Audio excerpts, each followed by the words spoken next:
Every time the radical left Democrats, Marxists, communists, and fascists indict me, they indicted me. Can you believe my father and mother are looking down, son?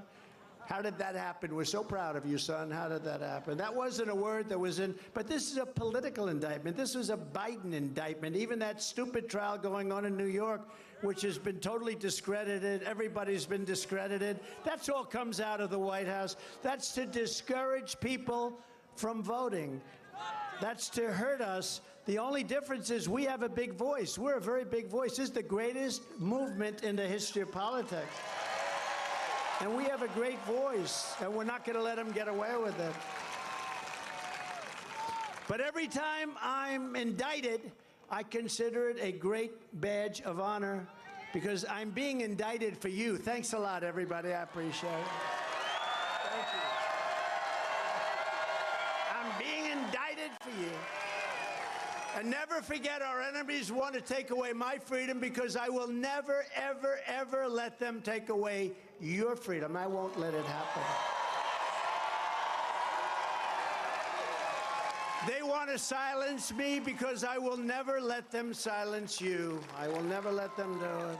And in the end, they're not after me, they're after you. I just happen to be standing in their way, and that's true. That's true. You know, it is true, though.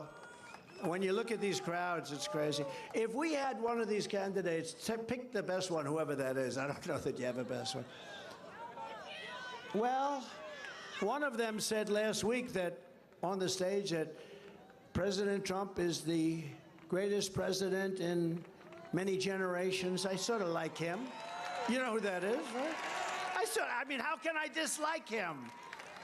He's so nice. A lot of people say that, why are you running? Well, he said, I'm a younger version, and it's okay to say. But we want the older version, right? But that's okay to say.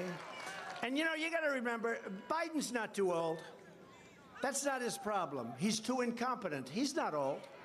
So many people.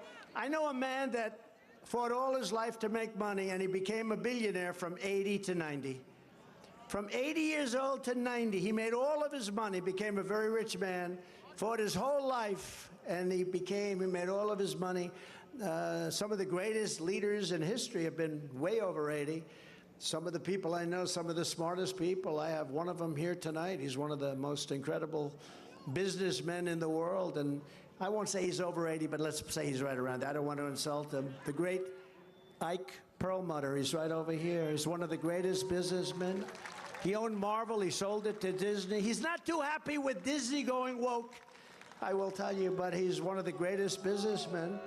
And he is here with Lori. We have some incredible businessmen and businesswomen with us tonight, and some of them are over 80 years old, and they're just as sharp. I would say a couple of them are sharper now than they were 15 years ago. I don't remember them being that sharp. But we have people, and he's not, you know, they like to say that. They like to say that because I think, you know, they're trying to say, well, Trump maybe isn't that far behind. I think I'm really far behind. I think I'm really way far.